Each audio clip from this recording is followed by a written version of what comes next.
Both the Vegas Golden Knights and Los Angeles Kings are very well aware of the fact that the road to the Stanley Cup for them most likely goes through the city of Edmonton. So today we're going to take a little side-by-side comparison of the Kings and Golden Knights summer moves, give them a letter grade, and let you know if we think either one of these two teams will make it out of the Pacific Division playoffs. Hey everybody, welcome into Clearing the Benches, your one-stop shop for hockey content. If you go ahead and hit your subscribe button right now, you'll be sure to be in on all of our future videos. Well, when we look at Vegas and we look at the Kings, they have got two enormously talented teams in their division in the Vancouver Canucks and the Edmonton Oilers. And they're going to need to get past both of those teams to make it to the next round. So let's see if either of these two teams did enough this summer to get them to that spot. First of all, in Los Angeles, the Kings took the interim tag off of Jim Hiller and they named him as their full-time head coach.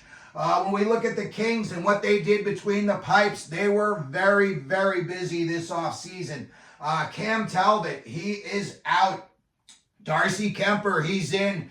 They got him in the Pierre-Luc Dubois trade with the Washington Capitals. They also signed Dave Big Save Rittich to a one-year deal. And in my opinion, they drafted and signed the best goaltender in this past NHL draft, Carter George, and they've got him locked up already to a 3-year entry-level contract. When we look at what Vegas did between the pipes, they were very busy as well. Logan Thompson is out. They signed Akira Schmid, who they got in the Paul Cotter deal, and they've got him locked up for 2 more years. Yuri Patera is out as a free agent, and they signed Ilya Samsonov, formerly of the Toronto Maple Leafs, to a 1-year deal. Aiden Hill will be the starter, so we're going to have to see who's going to be backing him up in Las Vegas.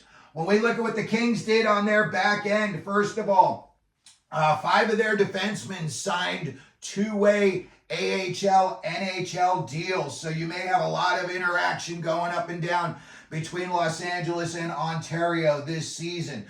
They did bring back Jordan Spence on a 2-year deal. They like Spence. Sometimes they use him as the one defenseman on their power play unit when they have 4 forwards out on the ice with him. They also acquired Kyle Burroughs from the San Jose Sharks, and they had to give up Carl Grundstrom to get him. So that tells me that Burroughs is going to be a good fit for the Los Angeles Kings on their back end. When we look at what Vegas did on their back end, I don't know. I'm not too impressed with this one here. They signed Robert Hagg to a 1-year deal, but Alec Martinez is out as a free agent, and I think that he was the nuts and bolts of the back end. I know that they've got Pietrangelo back there. Now you got Hanafin back there, but in my opinion, he was the guy with all the pedigree. So we're going to have to keep an eye on that move, and let's see if that really affects how Vegas does this season as well. Leighton Ahok is also out as a free agent, and they did bring in Caden Korzak on a 2-year deal.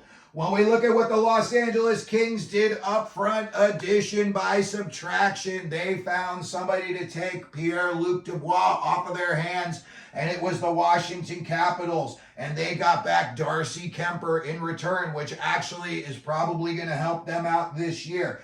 They also signed Warren Foegele from the Edmonton Oilers. You know, you had kind of a switch between Victor Arvidsson heading over to Edmonton, and you're bringing Warren Foegele in. So it's more of a grinder in Foegele versus a scorer in Arvidsson. The Kings also signed one of their top forwards, Quinton Byfield, and they've got him locked up for 5 more years. So they are loving what they're seeing out of Byfield, and he's definitely taken the next step in the NHL. That is for sure. They also signed Akili Thomas to a 2-year deal. I saw him play in spurts last year, and I believe he's one of those kids that if he's given enough playing time, he'll start to make a dent in the NHL. They also went out and they traded for Tanner Jeannot from the Tampa Bay Lightning. I think that's a good move. I think he's going to be a good locker room guy. I think he's going to bring toughness to this team, and I think he's going to be the guy who stands up for all of his teammates. They signed Trevor Lewis. They also extended Alex Turcotte for 3 more years. I'm a little bit surprised at that. maybe this is going to be the last chance that they give Turcotte to see if he can really make a difference in the NHL. And finally, they signed Jeff Malott to a 2-year deal. When we look at what the Vegas Golden Knights did up front, they brought in Zach Aston Reese. They also re-signed Dave Porofeyev, and they've got him for 2 more years. They went out and they traded for Alex Holtz, with the Devils. He was drafted, I want to say, about 10th overall a few years back.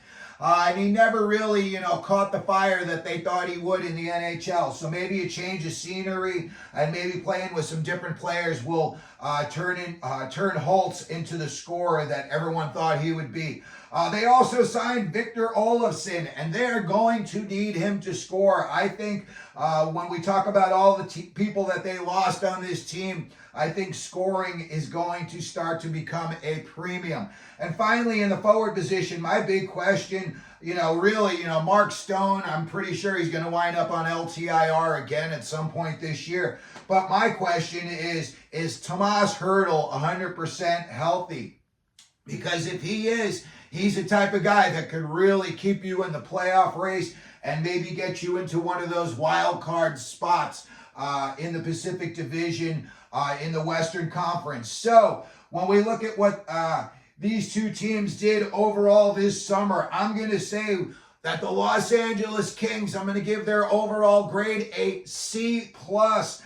They lost Victor Arvidsson to Edmonton, and they brought in Fogle. To me, that's a step back for the LA Kings. They lost a lot of depth on this team. They lost Phoenix Copley, Blake Lizotte, Matt Roy. That's a lot of depth that, these guys had been on this team for a little bit and they got used to the system, so they were kind of plug and play. Now you're going to have to teach new guys the system, and you're going to have to see how it works out. Tanner Jeannot, I think, was a good move. It wasn't working out for him down in Tampa Bay, and he could be just what the doctor ordered in Los Angeles. Maybe he could teach a kid like Quentin Byfield how to defend himself. Maybe he can teach a guy like Byfield just how to be a tiny bit more aggressive and use his size to his advantage. So I think a guy like Tanner Jeannot is definitely going to help out. That's a very, very physical division. So he is definitely going to be somebody that when the going gets tough, you're going to see him out on the ice. Overall, I'm going to give them a letter grade of a C+. I think they're going to wind up fighting for a wild card spot this season. In my opinion, they took a little bit of a step back, but we'll have to see where some of these guys fit in and how they do. But in my opinion, I'm going with a C+. Again, they lost a lot of depth on this team. I'm going to say fighting for a wild card spot, and I'm going to say they finished the season with between 95 and 98 points. When we look at what the Vegas Golden Knights did, I do not like it at all. They lost way too much for me. In my opinion, they definitely took a step back, especially in the talent level. I know you're bringing in Hanafin. I know you're bringing in Hertl.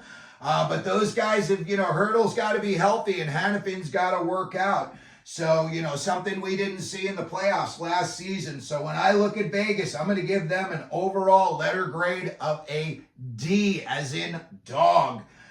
They lost Logan Thompson. They lost Mantha, Cotter, Carrier, Marchessault, Martinez, Chandler Stevenson. Those guys were all guys that played on the cup teams except for Mantha. And, when you look at the, job that these guys did, listen, a lot of sandpaper and grit. You got a lot of scoring out of Stevenson and Marchessault, and Martinez brought a lot of hockey IQ to the back end. So that is a lot of talent and depth that you lost in Vegas. So again, we're going to give them a letter grade of a D. I'm going to say they are going to be desperately fighting for a wild card spot in the West, and I'm going to say they're going to finish the regular season between 95 and 97 points.